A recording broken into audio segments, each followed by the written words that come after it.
In preparation for the Halloween update inside of Diablo Immortal, we have, rightfully so, switched to the Mad King cosmetic inside of the game, and we switched up the weapons as well. I am feeling Halloween today, boys, and you may be as well, as the game is now themed out for Halloween because the update just landed today. Let's take a look at all the things that we got in this recent update. The first thing that I noticed that kind of stood out was when you go and do your dungeons, you have the ability to select the specific pieces of gear that you want for your secondary items based off of what spot they sit in within your gear set.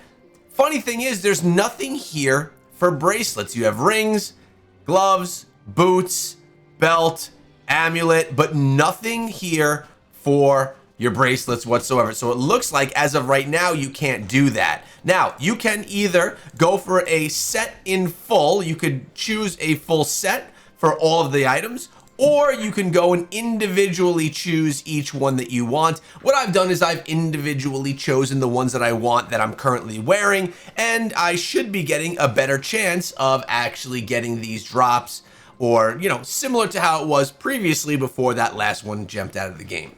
And as it states right here, they have a chance to be blessed up to 4 times. If the set item is blessed, it has a chance to improve the item's quality, increase the number of attributes or magic attributes of the item, increase the stat values of the item, or convert the item to a different set of your choice. You can select a conversion set for each slot before entering a dungeon, which we already just talked about. This is actually nice. I like that they are switching things up on how we are able to get our green items, and we'll see after a couple of days if this is an even better route towards better greens than we had previously from the other one that gave us better drops. Now, as we always like to look at what the community has to say, we have Triple Eggs 2657 with a comment on yesterday's update video saying, nice to see more types of goblins and a goblin boss, both from D4. And because I love to feature things from you guys, the community, I have another comment right here from Hallow Game, not regarding the update, saying, I'm 100% free-to-play player. I've been playing for a year with 1,800 residents, which I have to say is actually quite impressive for a free-to-play player. I've properly configured my Tempest to increase damage. I'm already hurting the low spenders and mid spenders in the battlegrounds. My win rate is 77%, and I'm already top 50 in the legendary tier. And my goal is to crush these whales in the coming 2 to 3 years simply by improving my gameplay and planning my grind really well. Remember, this is coming from a free-to-play player. I find the fun only on the grinding without spending a dime. Thanks to the whales for this opportunity, and I think he's being legit here, actually thanking the whales for allowing him to play as a free-to-play player supporting the game. He goes on to say, my real grind is a very hectic freelance job. I don't play any other games except Diablo Immortal because this is the only game that relieves my stress from work, and I could play anytime I want, which helps me avoid getting burned out. Hopefully the whales, mid spenders, and low spenders will continue to support this game. These are the types of comments that we need to feature because someone that actually does value the bigger spenders inside of the game, and someone that's able to use this game as a casual outlet to enjoy life.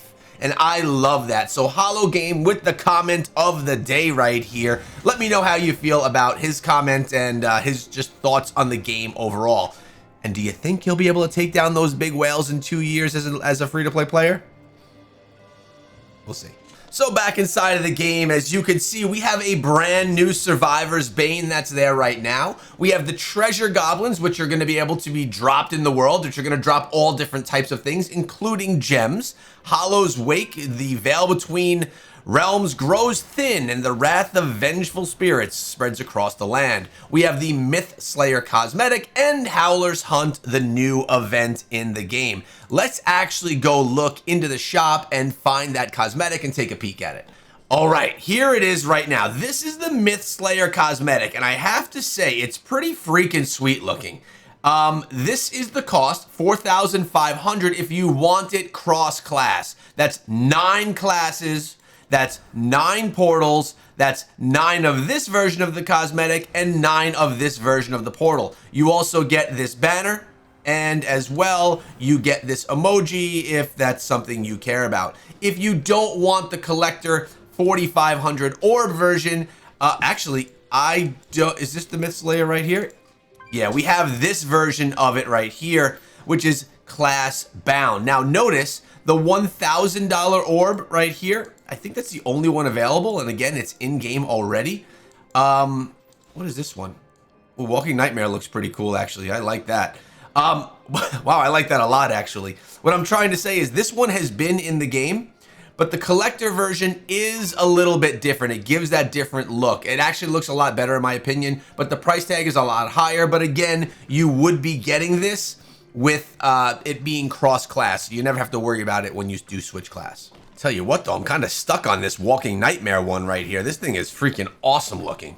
Now jumping over to the events, we have the Hallow's Wake event where you have the legendary crest, the Telluric Pearl, you have the Flora, and you have the Headless Haunt. These are the cosmetics that are 30-day cosmetics that you can get the different heads.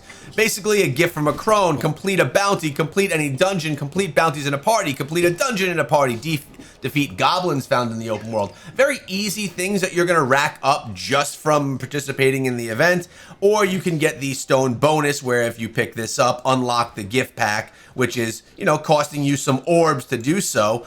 You get some additional hallowed stone bonuses, which will progress you through this event to give you more rewards. We've seen that to be kind of standard across all of these events in here. Now, we have the Avarici's March.